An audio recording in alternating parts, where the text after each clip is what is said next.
Ségolène Royal, bonjour. Bonjour. Merci d'être avec nous. Drame à la préfecture de police de Paris. Ne faut-il pas être prudent sur les motivations de celui qui a tué ? C'est un drame terrible, épouvantable. Je pense que chaque policier, chaque policière est profondément bouleversé dans le profond de son être. Pourquoi ? Parce que la préfecture de police, par définition, c'est un lieu de sécurité absolue. Et donc, on mesure le désarroi, le drame qui aujourd'hui imprègne l'ensemble des forces de police. Ce matin ? Quelles questions vous posez-vous ce matin? Je crois que la justice est saisie et qu'elle fera toute la clarté sur les motivations. Prudence donc avant d'interpréter le geste de cet homme. Je pense qu'aujourd'hui le moment est au deuil des familles, au deuil de tous les policiers et policières, au deuil de l'État, au deuil de la France, qui se sent frappé, qui se sent humilié par cet acte terrible au sein, je le répète, d'un lieu qui est un lieu de sécurité par excellence. Rouen, Lubrizol, vous étiez ministre de l'Environnement entre le 2 avril 2014 et le 10 mai 2017. Est-il vrai que cette usine, Lubrizol de Rouen, a été rappelée à l'ordre plusieurs fois ? Oui, c'est vrai. C'est vrai. Et il faut qu'à Rouen, les choses rentrent rapidement dans l'ordre, qu'on remette un certain nombre de repères. D'abord parce que cette usine est classée usine Seveso seuil haut. Et quand j'entends dire qu'il n'y a pas de règles, rien n'a été préparé, c'est archi faux. Qu'est-ce que c'est qu'une usine Seveso seuil haut ? C'est une usine qui est soumise à 4 obligations. D'abord, lorsqu'elle a un arrêté d'autorisation préfectorale, elle doit fournir la liste des produits, la quantité des produits, elle doit fournir une étude de danger, c'est-à-dire un scénario de ce qui se passe en cas d'accident, et enfin une étude d'impact. Donc quand on dit que sur place qu'il n'y a pas les éléments d'information, c'est très étrange. C'est faux. C'est en tout cas très étrange, très étrange, puisque par définition, il n'y a pas plus concentré et plus surveillé que les usines Seveso, dont on a refait la liste, effectivement, comme vous le dites, quand j'étais ministre de l'Environnement en 2015, il y a 1200 sites, on a recadré les procédures, et donc, par définition, ces informations existent. Mais qui les détient, ces informations ? C'est la préfecture qui détient les informations qui s'appuient sur l'ADREA et le ministère doit... Dès la catastrophe, la préfecture avait toutes les informations qu'elle nous a données 5 jours après. Mais bien sûr, sauf s'il y a eu un dysfonctionnement. Et manifestement, il y a quand même des choses étranges qui se sont passées. Quelles choses étranges Celles que vous venez de donner. Quand j'ai là, il n'y a rien de secret, c'est sur les sites internet de la préfecture et du corps d'inspection. Donc il y a eu une enquête en septembre 2015, puisque suite à ce travail que nous avions fait sur le recalibrage à une nouvelle liste, toutes les régions ont été sommées de faire un plan de prévention des risques technologiques. Donc les préfets et les préfets de région ont été mobilisés avec les industriels pour faire ce plan. Et ensuite, il y a une évaluation. Et qu'est-ce qu'on lit dans le rapport concernant la Normandie ? L'entreprise Lubrizol est signalée suite à l'accident en 2013. Parce que vous savez qu'il y a déjà eu un accident en 2013, avec des fuites, des odeurs, etc. Exact. Donc le même mécanisme, moins grave. Suite à cet accident de 2013, il y a une enquête dans l'entreprise qui a montré un grave dysfonctionnement au niveau de l'information des riverains. Et le rapport de septembre 2015 remet le doigt sur ces carences, puisqu'il dit ceci: il y a un manque de transparence et d'information de la part de l'industriel, l'oubli du directeur de Lubrizol et du préfet d'associer les associations de riverains, ce qui est quand même énorme, parce que c'est une obligation légale. Et surtout, ce rapport dit que dès 2013, il a été demandé à l'entreprise de mettre en place l'organisation, je cite, de l'alerte, de l'information, de la gestion de crise en cas d'accident industriel dans la perspective de la création d'une force d'intervention rapide. Vous vous rendez compte ? L'entreprise, en 2013, a eu obligation de mettre en place une force d'intervention rapide et s'est engagée à investir 20 millions d'euros. Ça veut dire qu'en 2019, il y a catastrophe. Où est passée la force d'intervention rapide. Le directeur de Lubrizol souligne que ni la préfecture ni lui-même n'ont pensé à associer le comité des riverains pendant la crise et le retour d'expérience de 2013. Mais là, manifestement, ils ont recommencé. Car quand on voit le désarroi de la population qui fait quand même beaucoup de peine, la douleur, l'angoisse insupportable, le fait de ne pas savoir si vos enfants sont exposés à la pollution... Vous seriez resté, vous, à Rouen ? Je pense qu'il faut une projection, en tout cas, du ministère. Vous auriez habité à côté de Lubrizol. Est-ce que vous seriez resté chez vous? C'est une vraie question. C'est une vraie question. Vous seriez posé la question avec vos enfants. Mais bien sûr, mais c'est à la puissance publique de prendre ces décisions. Est-ce que la puissance publique a failli dans cette affaire? Franchement. C'est la question qui se pose et qu'il va falloir que vous éclaircir. Posez ce matin. Mais bien sûr. Mais surtout l'entreprise. Pourquoi l'entreprise n'a pas rempli ses obligations? Donc on doit mettre l'entreprise en mesure de remplir ses obligations.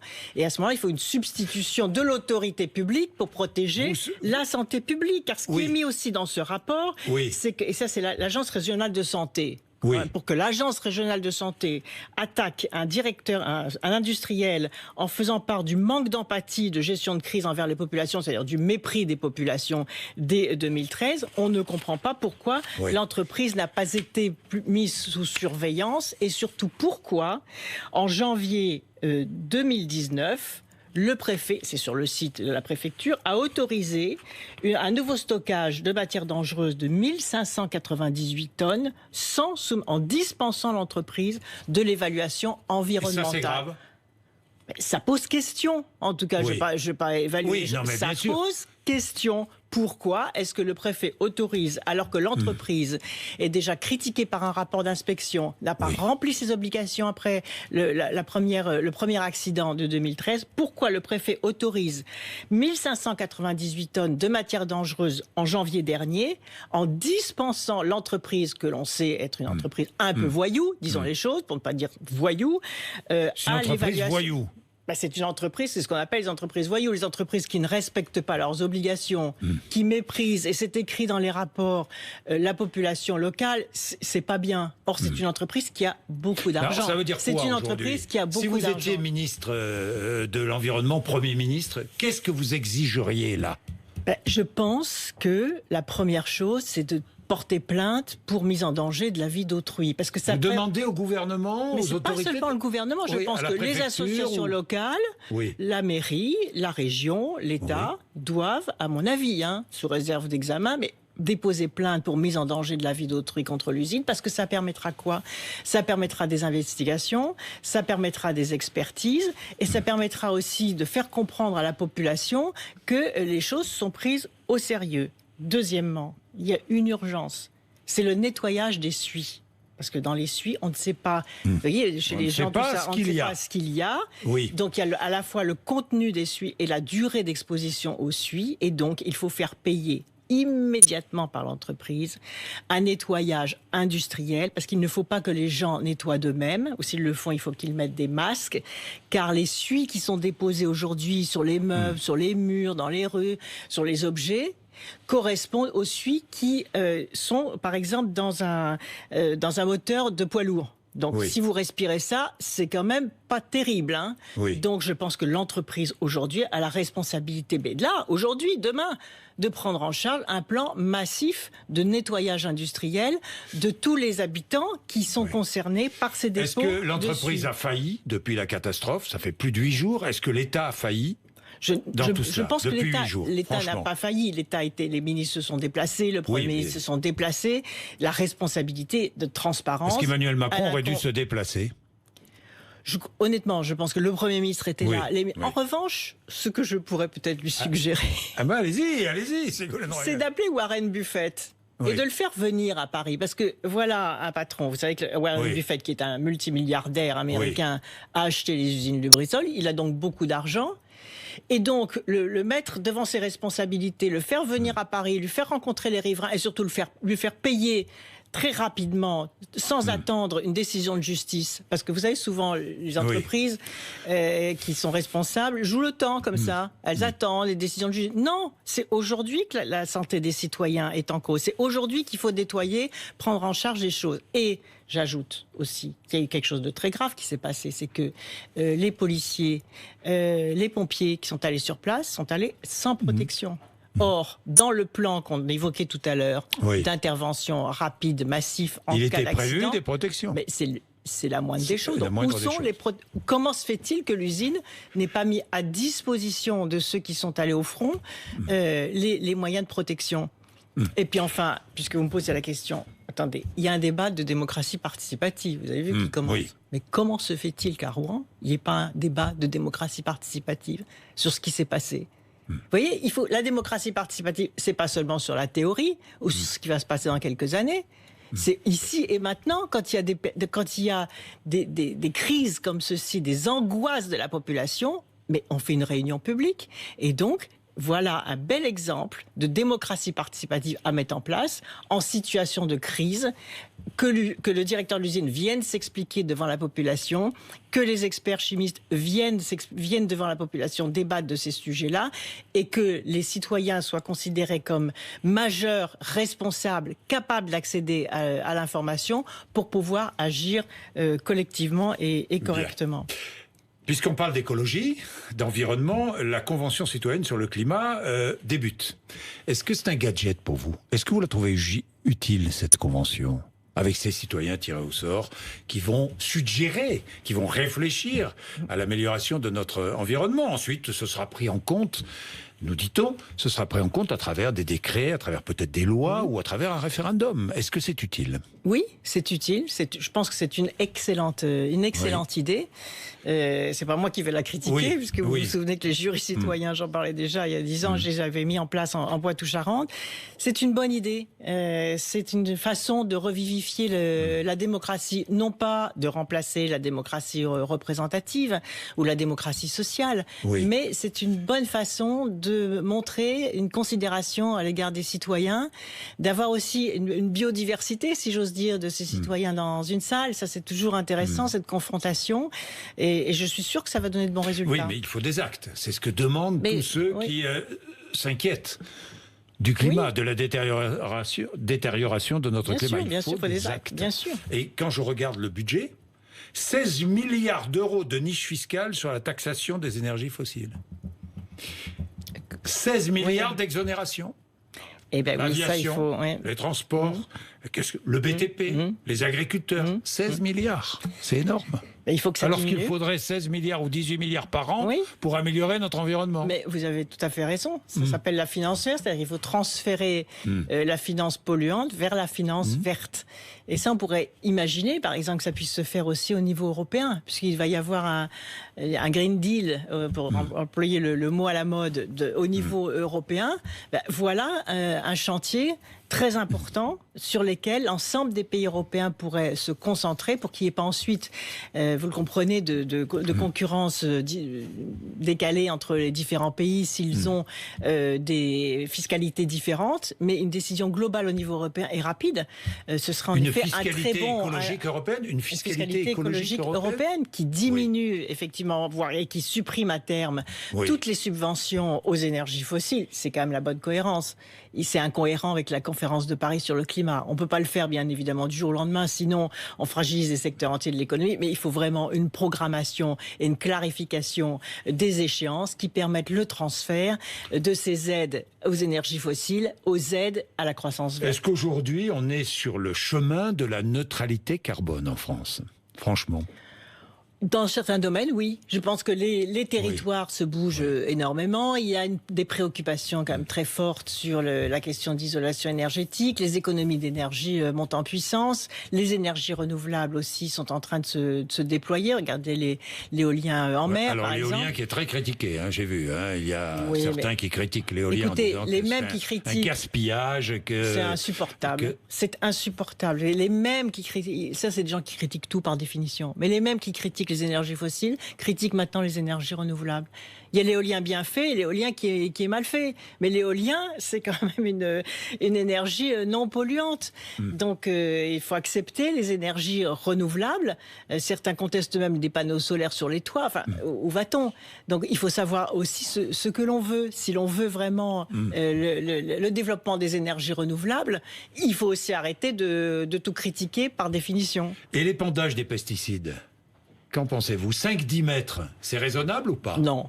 5-10 mètres, c'est pas suffisant. Mais là aussi, puisqu'il y a une enquête, il y a une enquête. Mais c'est 100-150 mètres. Vous êtes favorable, vous demandez 100-150 mètres. Mais bien sûr, mais ça avait été la distance prévue à l'origine. Tous les viticulteurs, tous les arboriculteurs qui nous écoutent, tous les producteurs de blé. Et vous vous rendez compte, tous les cancers ? Vous vous rendez compte qu'aujourd'hui, plus d'une femme sur 10 est touchée par le cancer du sein. Est-ce que vous vous rendez compte de ça?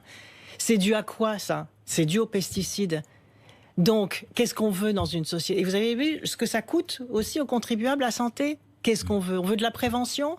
Ou on veut que chacun se débrouille et que tous les prédateurs ne pensent qu'au profit à court terme? Ben oui, 150 mètres, c'est justifié par rapport à la protection de la santé et par rapport à la protection de la santé des viticulteurs eux-mêmes. Car savez-vous que dans la profession agricole, le taux de cancer est encore bien plus élevé que dans la moyenne de la population. Alors, il faut continuer à fermer les yeux, mais c'est pas possible, ça. Et la seconde chose, c'est l'orientation de l'agriculture vers l'agriculture durable et la mise sur le marché de produits de substitution aux pesticides cancérigènes. Bon, j'ai deux questions. Le bien-être animal, il y a débat autour de l'interdiction de la corrida aux mineurs. Vous êtes favorable à cette interdiction aux mineurs ? Vous savez, si on fait la liste des interdictions, je ne veux pas improviser non plus, vous voyez, des réponses à des questions. Mais le débat est légitime. Le débat est légitime. Mais vous voyez, ça ne se traduit pas forcément interdire ceci, interdire cela, etc. Le bien-être animal, bien sûr. Vous savez, Gandhi disait... dont on célébrait le 150e anniversaire de la naissance. Il disait une civilisation se mesure aussi, la qualité d'une civilisation se mesure aussi à la façon dont elle traite les animaux. C'était étonnant, personne à l'époque n'avait compris, mais c'est tellement vrai, d'une certaine façon. Ségolène Royal, on va vous poser la question à chaque fois. Ça avait commencé ici, sur une éventuelle candidature à l'élection présidentielle de 2022. Vous vous rappelez, après vous avez droit à la question à chaque fois. À chaque fois. C'est vous qui avez lancé. Oui, c'est moi qui ai lancé le truc, mais bon, vous avez droit à la question. Rien de plus à dire. Vous dites maintenant, ça sera une question d'opportunité, quoi, si j'ai bien compris. C'est ce que vous avez dit. C'est-à-dire qu'en tant que femme politique, si vous voulez, je ne veux pas tout de suite dire non. Parce que les femmes, par définition, c'est toujours non. Excusez-moi de vous demander pardon. Faut la jouer. Une femme un jour. Faut la jouer modeste parce que sinon on paraît arrogant. On va dire un homme, il va dire bah oui, pourquoi pas. Si je suis en situation, j'irai. Donc voilà. Un moment. Si vous êtes en situation, vous irez. Pas pour moi. C'est pas le rêve de ma vie. C'est pas le rêve de ma vie comme certains hommes. Quand on fait de la politique, quand même. Non, mais je pense que j'essaye en tout cas de faire de la politique autrement. C'est-à-dire que c'est pas la soif du pouvoir. C'est pas l'excitation qu'il y a dans une conquête du pouvoir, comme on voit chez certains hommes. Non, c'est la conviction que des choses sont à faire, de l'action est à porter, des transformations, des transitions sont à accomplir dans la sécurité, dans la sécurisation des peuples. Et c'est ça qui est très important, parce qu'aujourd'hui, il y a quand même une angoisse tous azimuts. On est secoué de partout, il y a des réformes tous azimuts. Les gens ont peur de l'avenir. Ils ne voient pas quel est le modèle qu'on leur propose et comment on va sécuriser ces transitions. Certaines sont nécessaires. Il ne faut pas tomber non plus dans la réformite. D'autres ne le sont pas. Et surtout, ce qui est très important, c'est que dans une société, chacun puisse s'épanouir et réussir en fonction de ses talents. Est-ce que la réforme des retraites est utile ? Oui, la réforme des retraites est utile. Mais il faut en préciser les objectifs. Si on veut sécuriser les revenus de nos anciens, effectivement, ça c'est très important. L'angoisse du futur par rapport au fait de savoir quel sera son niveau de vie lorsqu'on ne pourra plus travailler. Mais ce qu'il faut bien comprendre, là aussi c'est l'angoisse que ça soulève, parce que la retraite, c'est le patrimoine de ceux qui n'en ont pas. C'est le patrimoine de ceux qui n'en ont pas. Et deuxièmement, il y a une angoisse encore plus forte chez les femmes, parce que la retraite des femmes, écoutez bien Jean-Jacques Bourdin, est de 48% inférieure à celle des hommes, alors qu'elles travaillent plus longtemps. Après 65 ans, il y a encore une femme qui travaille pour un homme sur 20. Pourquoi ? Parce qu'elles n'ont pas les durées de vie, les durées de cotisation nécessaires, parce qu'elles se sont arrêtées pour élever leurs enfants, parce qu'elles ont subi le chômage à temps partiel, parce qu'elles se sont arrêtées pour s'occuper de leurs parents vieillissants. Et il y a une injustice flagrante au cours des réformes précédentes qui s'est aggravée. il faut le dire d'ailleurs, je le dis, c'est pas politiquement correct ce que je vais dire, mais que les syndicats dirigés par des hommes n'ont pas beaucoup pris en charge ce problème lors des réformes précédentes, puisqu'à chaque fois, les inégalités hommes-femmes se sont creusées. J'entends maintenant qu'il l'évoque, c'est bien, c'est un peu tard, mais c'est bien. Et ça, il faut particulièrement y veiller. Et la seconde chose difficile en France, c'est que le taux de chômage des seniors est le plus élevé d'Europe. Donc on dit aux gens, vous allez travailler plus longtemps. Les gens disent, mais j'ai 57 ans, j'ai 58 ans et je suis au chômage. Je voudrais bien travailler. Mais ils sont éjectés de l'entreprise parce qu'on considère qu'ils sont trop vieux. Donc, il faut aussi faire un travail de formation professionnelle, y compris sur les plus de 50 ans, parce qu'on observe, comme en Suède, que quand on donne de la formation professionnelle aux plus de 50 ans, ce qui est considéré comme inepte en France, mais non, en Suède, on donne de la formation professionnelle aux plus de 50 ans et ils retrouvent du travail. Est-il vrai que vous ne vous êtes jamais rendu au Conseil de l'Arctique? Qu'est-ce que c'est que c'est une fake news, vous voyez, c'est quand même terrible, ces mécanismes de délation sur Internet. Et ensuite, c'est repris, voilà, par les gens qui ne travaillent pas. Vous savez, il y a beaucoup de réunions sur les sujets arctiques. Je me suis déplacée 15 fois en 2 ans. J'ai visité tous les pays du cercle arctique, le Groenland, la Norvège, la Russie, la Finlande, l'Islande. J'y retourne la semaine prochaine. Donc, on pourrait au contraire me dire, vous vous déplacez trop. Donc, je fais attention au coût de ces déplacements, au bilan carbone, et je ne vais pas aux réunions auxquelles je ne suis pas utile, ce qui ne m'empêche pas de les préparer. Donc si à certaines réunions, je ne suis pas présente physiquement, c'est parce que nous avons un réseau diplomatique extrêmement performant. Donc les ambassadeurs se rendent à des réunions, ça ne m'empêche pas de les préparer à l'avance. Ou d'autres spécialistes ou des chercheurs se rendent à des réunions. On se répartit les réunions. Et c'est vrai qu'à certaines réunions, je ne suis pas, et je l'assume, et je continuerai à ne pas y aller si je puis être représentée à un juste niveau par rapport aux enjeux de l'Arctique. Merci Ségolène Royal, 8h55, RMC et BFM TV.